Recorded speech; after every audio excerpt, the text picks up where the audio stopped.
Kesan kepada tindakan untuk keputusan untuk bertanding ni? Apa kesan-kesan dia?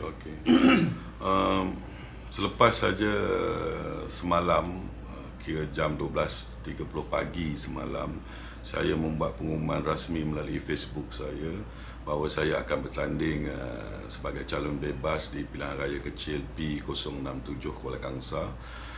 Saya menerima banyak panggilan telefon semalam, SMS dan juga komen-komen di Facebook dan media sosial yang mengecam saya kerana sebelum ini saya mengkritik secara lantang Datin Mastura, itu calon Barisan Nasional. Jadi saya menerima ugutan dan ugutan bunuh pun saya ada terima terhadap saya, seakan ingin mencederakan saya, isteri saya dan keluarga saya.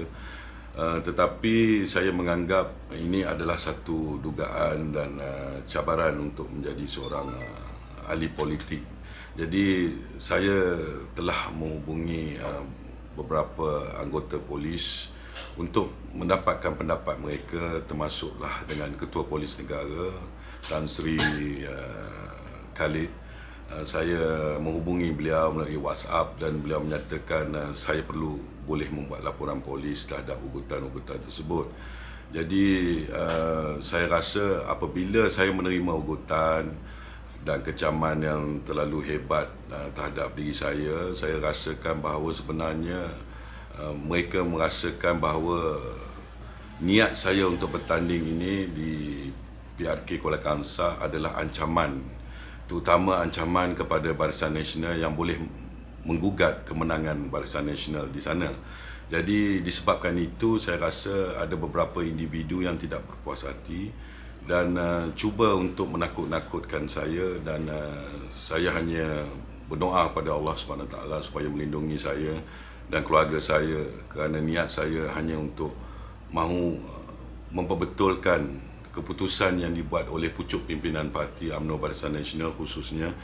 Dan saya ingin memohon kepada Presiden Yang Amat Berhormat Perdana Menteri supaya masih ada peluang dan ruang untuk menukar calon, kerana saya yakin bahawa sebenarnya anak jati Kuala Kangsar layak untuk dicalonkan di sebalik orang-orang luar. Kerana saya yakin, berilah peluang kepada anak jati Kuala Kangsar, tak semestinya saya, berilah peluang kepada orang lain, terutama mereka dalam pimpinan UMNO ataupun mereka memang berasal daripada Kuala Kangsar untuk dijadikan calon.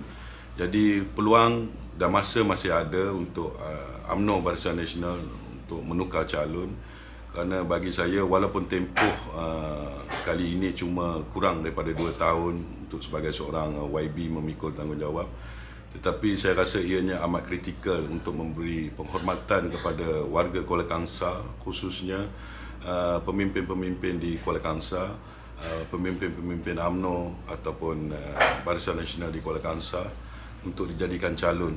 Ini adalah penghormatan kepada warga Kuala Kangsar sebenarnya. Ugutan tu diterima daripada siapa? Daripada orang luar ke atau daripada UMNO sendiri ke? Macam mana? Ada daripada kenalan saya yang saya kenal menghubungi saya, memberitahu bahawa saya akan dicederakan jikalau saya turun di Kuala Kangsar. Saya tidak akan dapat masuk ke Kuala Kangsar, dan jika saya masuk ke Kuala Kangsar saya akan dipukul atau dicederakan ataupun mungkin akan lebih pada itu. Jadi ugutan-ugutan ini datang ada daripada bekas ahli, ataupun saya tak pasti sama ada beliau masih ahli UMNO, dan juga ada daripada ahli UMNO sendiri, tapi kebanyakannya ugutan ini datang daripada ahli UMNO sendiri.